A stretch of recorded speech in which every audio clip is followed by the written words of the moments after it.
Okay, let's continue on. Uh, Chapter 9, Patterns of Inheritance.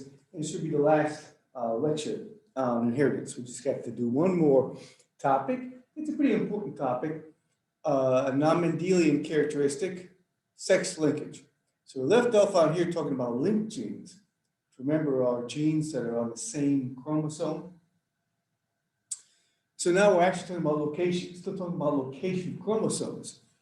But so far, the patterns of genetic inheritance we discussed have always involved genes located in autosomes, which is for human beings, it's chromosome 1 through 22, or pairs 1 through 22. Right? We are now ready to look at the role of sex chromosomes in inheritance patterns exhibited by the character they control. This is called sex linkage. So in this case, the gene locus is on a sex chromosome. Okay, let's, I think we've already discussed how this sex determination in lots of animals, including human beings, is genetic. Have a pair of sex chromosomes designated X and Y that determine an individual's sex or gender. I actually prefer gender rather than sex. Okay, individuals with one X chromosome and one Y chromosome, males, individuals with two X's are females. So human males and females both have 44 autosomes and 2 sex chromosomes. And remember, 2 X's are homologous, and therefore they would cross over in meiosis. But remember, the X and Y are not homologous. There's the Y chromosome is only a little tiny chromosome. It has very few genes on it. One's really important called sex determining factor, makes a protein called, or codes for a protein called sex determining factor, male determining factor. And the chromosomes on the genes on the X chromosome, they're not found in the Y. Okay. So here's the thing. So we know that who determines the gender of the baby? Dad. Females make eggs, and every egg has got an X in it, unless there's a non-disjunction event. Right? Males make 2 kinds of sperm, X sperm and Y sperm. And whichever one is the lucky one to merge with mom's egg determines the gender of the offspring. 2 X's female, X and Y male. Okay. And well, this just shows you the same figure. And you can see here, the X chromosome is quite large. And it's a really important chromosome. Got lots of really important genes on it. Y is just a tiny little thing. It's got some strange loci on it, like hairy pinna. But the important one is called the SRY locus. I think we talked about this when we talked about how you make males and how human beings make males and females. The SRY locus. It's also called a holandric gene. That's not in a book. Let me spell that. Holandic. Holandric is also known as Y-linked. Because we're going to get into X linkage. There's 2 forms of X linkage. X linkage and Y linkage. X linkage means the locus is on the X chromosome. Y linkage means it's on the Y chromosome. And usually when they just say sex linked, this is like a sex linked locus, they almost always mean X. You assume it means X because we don't talk too much about the Y-linked ones, and they're not that interesting because they're only found in males.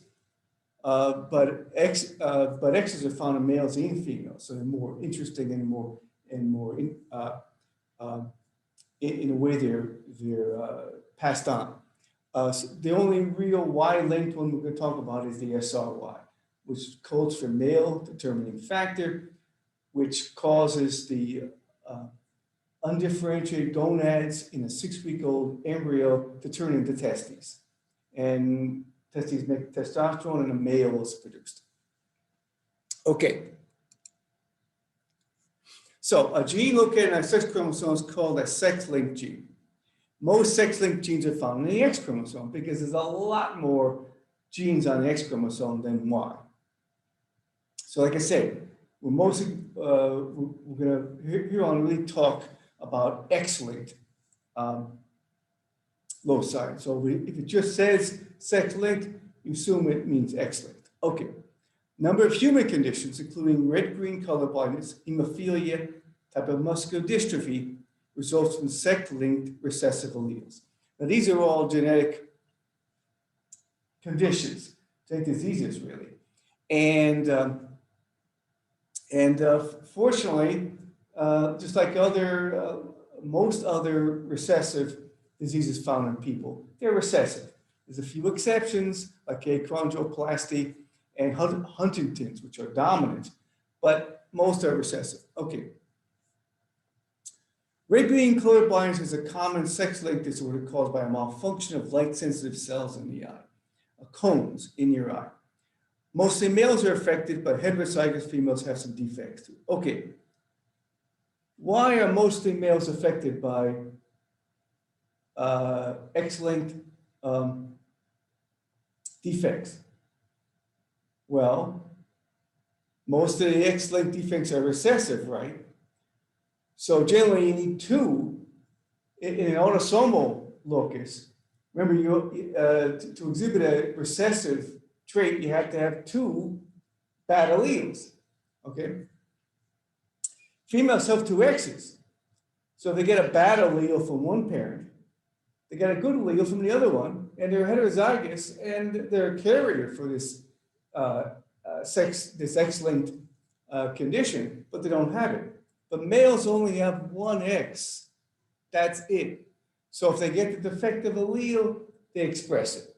All right. So here's the exception to rule. For X-linked recessive conditions, males only need one allele to have that condition because they only have one X chromosome. Okay.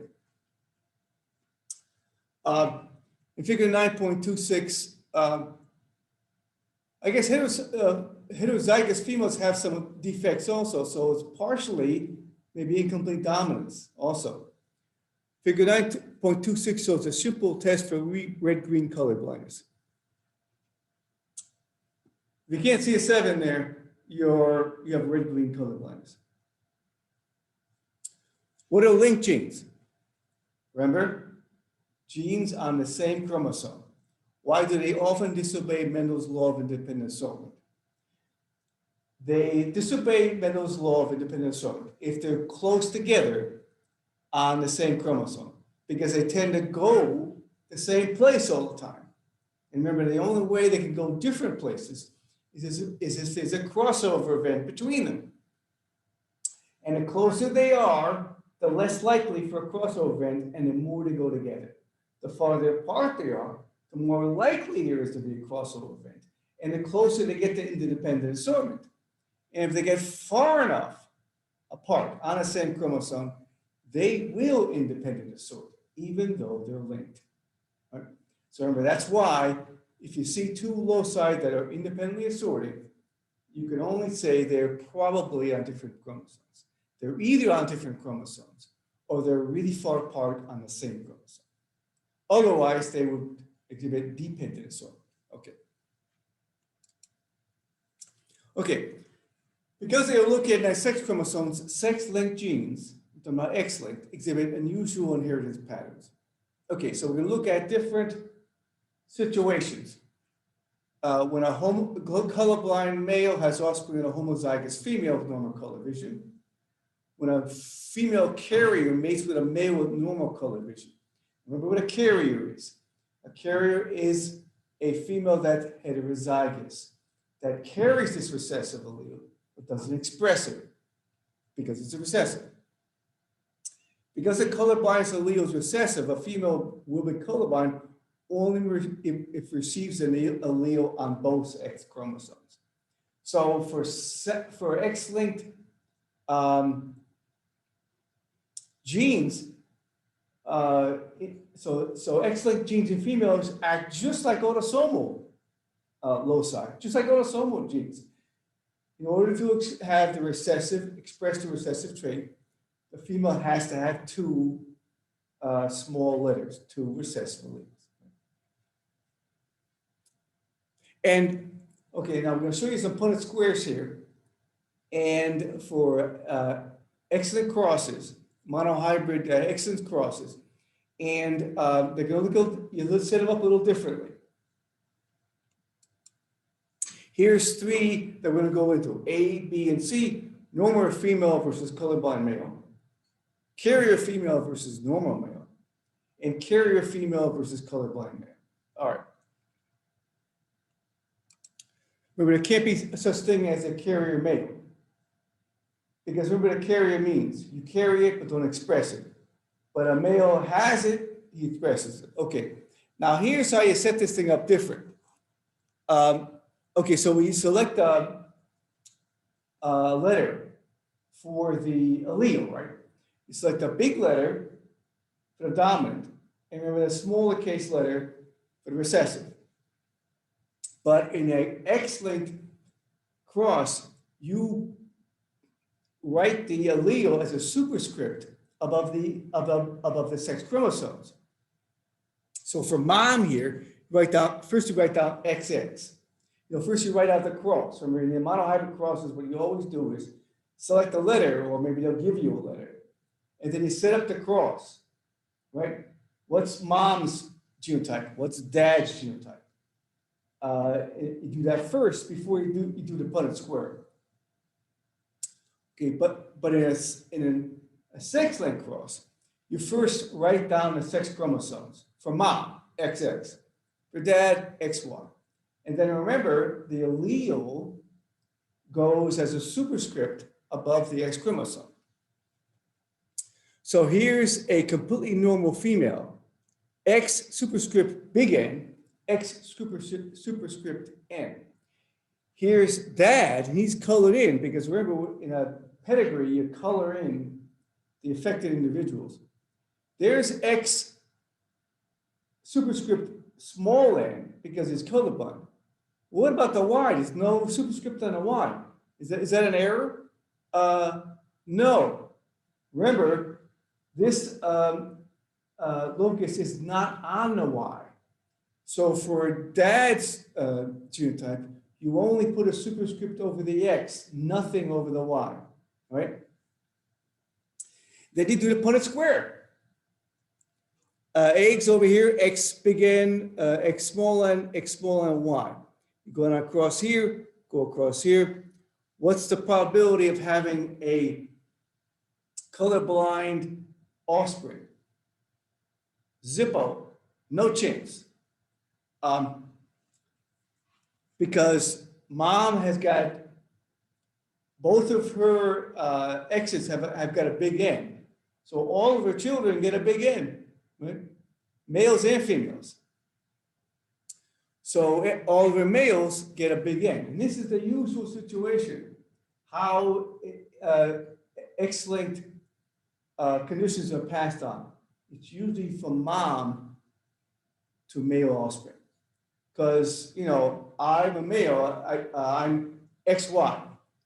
Well, where did I get from my X chromosome from? My mother, right? Not my father. He gave me his Y. That's why I'm male, you see? So males get their X chromosome from their mother. And so she's only got a big N to give. So all of her kids get a big N, and nobody's going to be colorblind. Now, obviously dad only has a small N to give. So all of his daughters get a small N. What about his sons? Can his sons get a small N? No, because they get as Y. That's why they're male, you see? So in this case, dad gives a small N to all of his daughters, but they get a big N from mom, so they're carriers, but they're not colorblind. Okay. Next, carrier female plus normal male. All right. So here's mom as a carrier. So she's big N, small n. Dad is completely normal. He's got a big N. All right. So What is the probability of having a affected individual that is colorblind? 25%, 1 out of 4.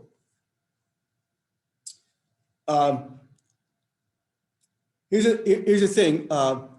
Dad has got in a sex-linked cross, I can ask you, what's the probability that you have a female with this condition? Or what's the probability you have a male with condition? With autosomal monohybrid crosses, you can't ask that question because it's the same for males and females. But in sex-linked crosses, I can ask that. So I can say overall, what's the probability of having an offspring that is colorblind? 25%. What's the probability of having a female offspring that's colorblind? 0%. Why? Because all of dad's daughters gets a big end, because all the daughters get a big end from dad. They could be a carrier if they get the small end from mom, but they can't get 2 small ends because dad hasn't got a small end. But what is the chance that you have a boy child that's colorblind? 50%, because because there's only half of this Punnett square is there's just 2 choices. Half of them are colorblind. So if these individuals had a boy, it's a 50% chance that they'll be colorblind. So, and said this is the usual pattern. That this boy here is colorblind because his mother gave him the small end. And his father gave him the Y. So he's got nothing to counteract the small end, so he's colorblind. Okay. And here's something you can ask. Okay, can a female exhibit a sex-linked trait, an X-linked trait? Answer is yes. Remember, she only has to be homozygous recessive for it. And I think the next Punnett square will show that. Here's a carrier female and a colorblind male. All right. So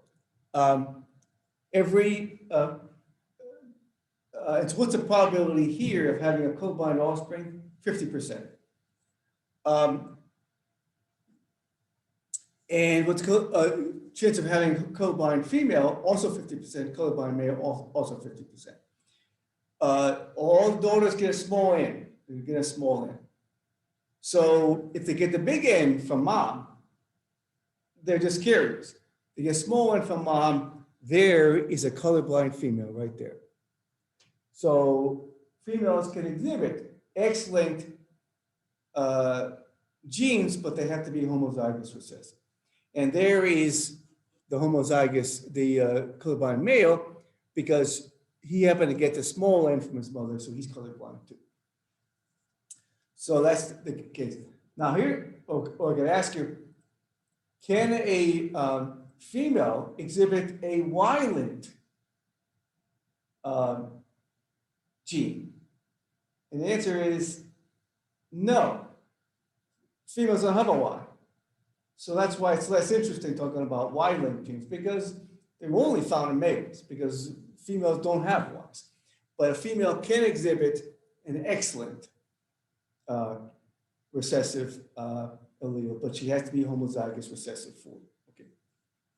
Oh, so in sex-linked genes, the inheritance is different than autosomal. But how about if they, how they work? This is a common misconception. Matter of fact, I think in one of the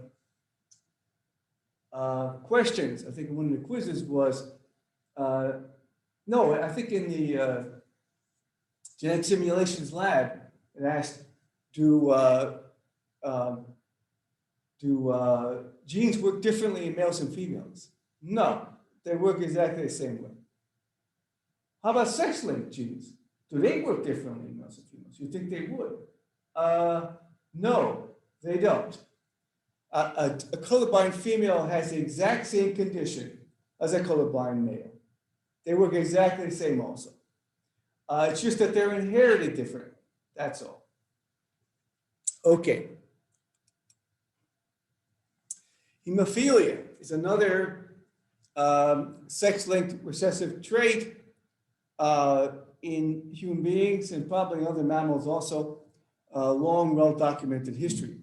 They bleed excessively when injured because they have inherited a normal allele for a factor involving blood clotting. Blood clotting is a very complex procedure. It involves at least 13 different factors, most of which are proteins that have to interact in a certain precise way to cause a blood clot. You miss one of those factors and your blood's not going to clot. So this means even a minor cut and they could bleed to death. Now, of course, they're treated. They're given these proteins, these blood factors. Used to collect it from blood donors, but now it's transgenic. They put the gene for this factor into a bacterium. They grow up the bacterium. It makes this blood factor. They collect it and they inject it into hemophilia. Okay. The former practice of strengthening international alliances by marriage effectively spread hemophilia through royal families of several nations. So this is the most famous example of how hemophilia is spread. And this happens first with the royal family, the British royal family, and then the Russian royal family before the Bolshevik Revolution. So Queen Victoria was a carrier. All right. She gave that recessive allele to her daughter Alice. Alice and her husband Louis had a daughter named Alexandra. She was also a carrier. Alexandra was betrothed to Tsar Nicholas II of Russia. They used to send, females from different families, the royal families of Europe and Russia, and to cement alliances, right? And of course, the royals couldn't marry and make babies with commoners. They had to do it with royals.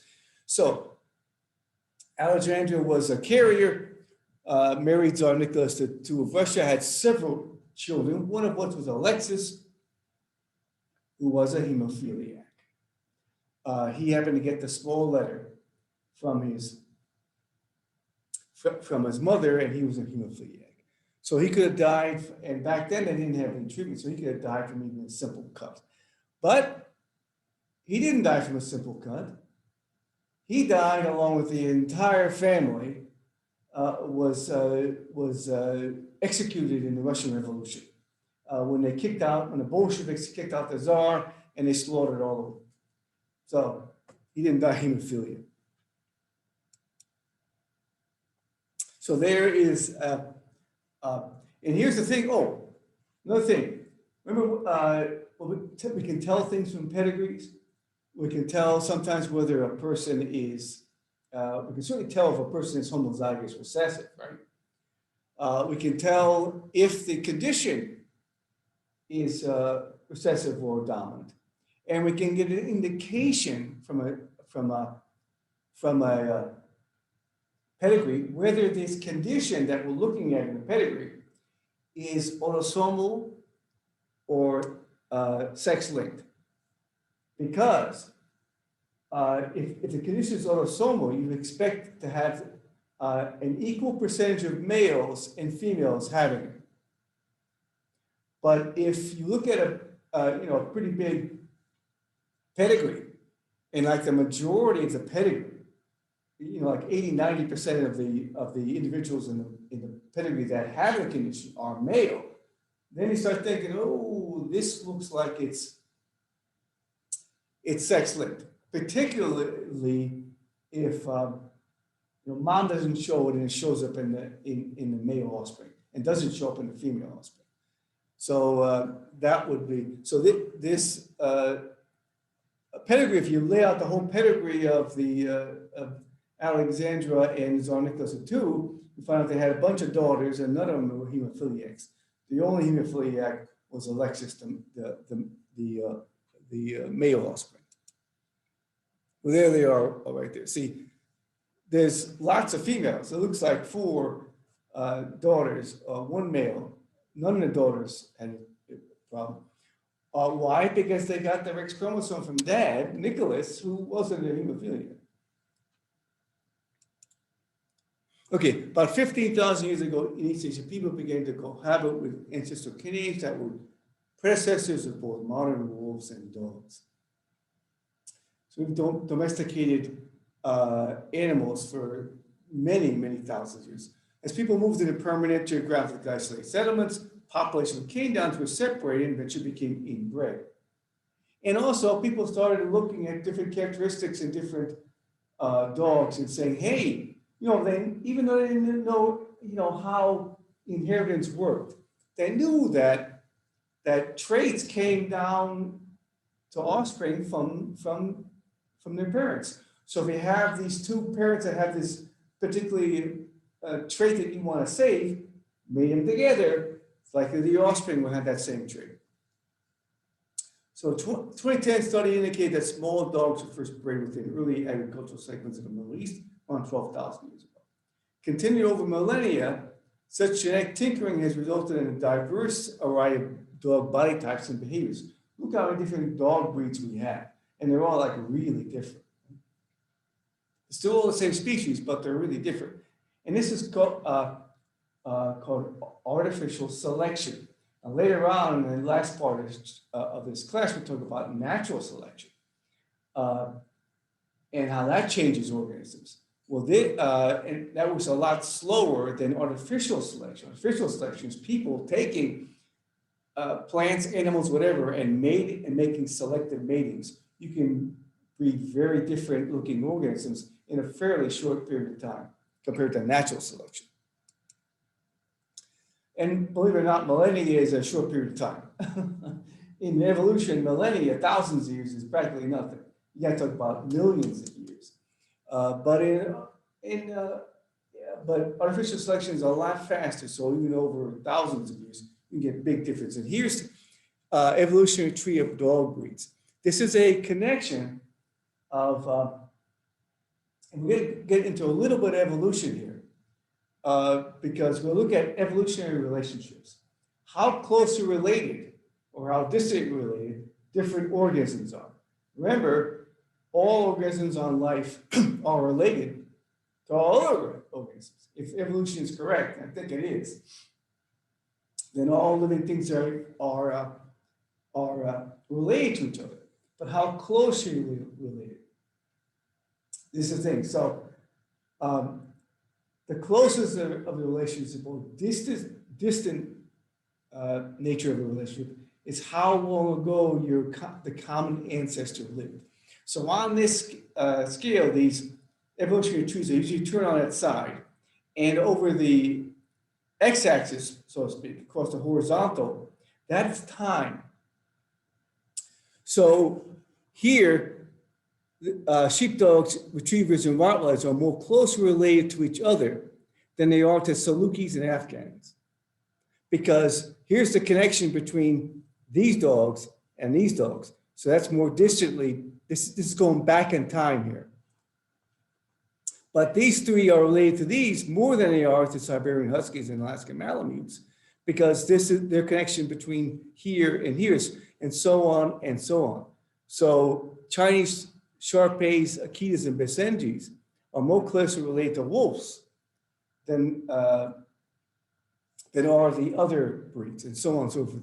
So these trees were originally put together by looking at characteristics, physical characteristics that you can see between the different dog breeds or between two different, any type of animals or plants or whatever. Look at the characteristics, how closely are they related?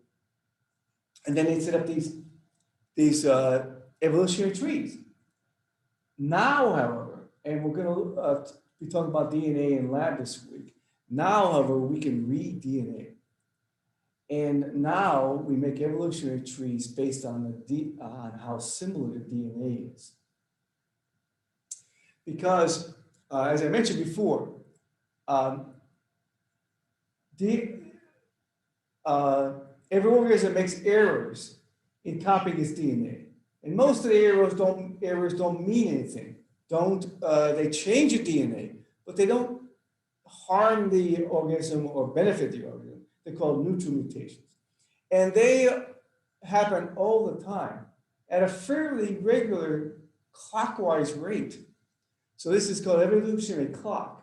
And so here's the thing, if two organisms, if the common ancestor for two organisms lived 10,000 years ago, and over those 10,000 years, these different mutations have built up, so their DNA is different. But then you look at, but what if the common ancestor between two organisms lived 100,000 years ago? Well, that's a lot more time for these neutral mutations to build up. So two organisms whose common ancestor lived 10,000 years ago are going to have a different DNA. But you compare that organism to an organism who's a relative that lived 100,000 years ago, their DNA is going to be more different than the two ones we talked about. Let me give you an example. I always use myself, a human being, a squirrel, and the tree that the squirrel is on. So if evolution is correct, I'm related to the squirrel, right? Am I related to the tree? And people say, how can you be related to a tree? Well, it's correct. You are related to a tree. But here's the thing. How long ago did your common ancestor survive with your link to a squirrel? Now remember that common ancestor, and this is a common mistake in evolution, that common ancestor wasn't a human being, it wasn't a squirrel, it was a transitional organism that had ancestral human characteristics and squirrel characteristics. So that organism lived, and then we diverged. So and that organism probably lived about 100 million years ago. So over 100 million years, you got all these neutral mutations built up. Okay, common ancestor with a tree. That common ancestor probably lived about 500 million years ago or more. So there was a lot more time for neutral mutations to build up. So what you do is you look at a gene that's common for humans, common for squirrels, and common for trees. And they're like histone proteins. We're all eukaryotes, so we have histone proteins. Humans have histone proteins, squirrels have histone proteins, trees have histone proteins. So how different are the genes that code for histone proteins between humans and squirrels? They have, X number of differences. Compare that histone protein of humans with a histone protein of a tree. A lot more differences between those two histone proteins than the two histone proteins for humans and squirrels. And that's the assumption. If the more distantly related two organisms are, the more different their DNA is in genes that they have in common. And so this could have disproven Darwin's theory of evolution, because if they had done this and humans' histone gene was more similar to a tree's than it was to a squirrel, you can take Darwin's theory and toss it out. Something else is going on.